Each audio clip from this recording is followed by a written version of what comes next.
Doctor साहब खांसी की दवाई दे दो। ये दवाई 2 चम्मच सुबह, 2 चम्मच दोपहर को और 2 चम्मच रात को लेनी है। अपनी दवाई अपने पास रखो। ऐसे तो हमारे घर के सारे चम्मच ही खत्म हो जाएंगे। एक बार एक डॉक्टर चंपू का दिल निकालने के लिए आता है, जिसके बाद वो चाकू से चंपू के पेट में कट लगा देता है। फिर वो चंपू का दिल बाहर निकाल लेता है और उसे कचरे के डिब्बे में फेंक देता है। जिसके बाद वो डॉक्टर एक डिब्बा खोलता है तो उसमें एक नया दिल होता है, लेकिन वो दिल बहुत चिकना होता है, जो डॉक्टर के हाथ से फिसल कर बाहर चले जाता है। जहाँ 2 बिल्लियाँ होती हैं, फिर वो बिल्लियाँ दिल को खींचकर उसके 2 टुकड़े कर देती हैं। ये देखकर डॉक्टर दंग रह जाता है और सोचता है कि अब नया दिल कहाँ से लाऊं। जिसके बाद वो डॉक्टर भागकर एक दिल ले आता है और उसे चंपू के पेट में लगा देता है। फिर चंपू के पेट को सिल देता है, लेकिन डॉक्टर ने चंपू के पेट में किसका दिल लगाया उसे जानने से पहले वीडियो को एक लाइक करके चैनल को सब्सक्राइब कर देना, कमेंट कर देना। जिसके बाद चंपू को होश आ जाता है, लेकिन वो किसी और की बात से बोल रहा था, क्योंकि डॉक्टर ने जो दिल लगाया था वो तो एक बत्तख का दिल था। एक बार एक डॉक्टर मरीज का ऑपरेशन कर रही थी। ये मर चुका है, इसको रेड बैंड बांध दो।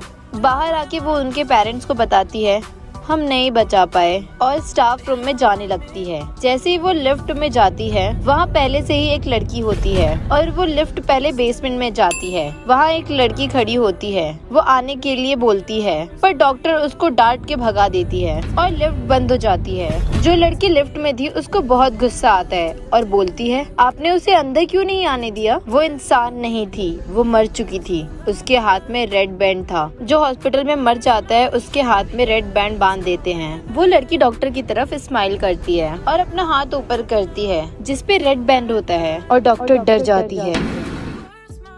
डॉक्टर साहब मेरे बच्चे का एक्सीडेंट हो गया, देखो ना इसे क्या हो गया। डॉक्टर क्या हुआ उसे, वो ठीक है ना? अभी सर हॉस्पिटल में नहीं है, आप 5 मिनट वेट कीजिए, मैं सर को कॉल करती हूँ। आप इतना लेट क्यों आ रहे हैं? आपको पता नहीं है क्या मेरा बेटा सीरियस है? आप अपनी जिम्मेदारी भूल गए हैं क्या? आप मुझे माफ कीजिए, दरअसल मैं हॉस्पिटल में नहीं था। मुझे जैसे ही फोन आया मैं यहाँ पर आ गया। आप शांत रहिए, मुझे मेरा काम करने दीजिए। शांत हो जाओ? आपका बेटा मर जाता तो आप शांत से रहते? डॉक्टर जिंदगी को बचा तो सकता है मगर लंबी नहीं कर सकता। आप भगवान से प्रार्थना कीजिए, हम भी हमारा बेस्ट देने की कोशिश करेंगे। हर पल टेंशन मत लो, आपका बेटा अब खतरे से बाहर है। ये डॉक्टर साहब इतनी जल्दी में क्यों थे? कल सर के बेटे की एक रोड एक्सीडेंट में मौत हो गई और जब हमने आपके बेटे की सर्जरी के लिए उन्हें कॉल किया तो वो उनके बेटे के अंतिम संस्कार में थे।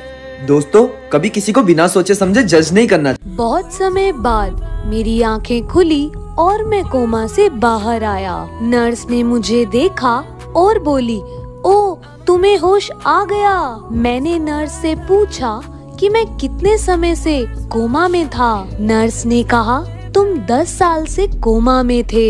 ये सुनकर मैं हैरान था कि 10 साल से मेरे माँ बाप मेरे होश में आने का इंतजार कर रहे थे।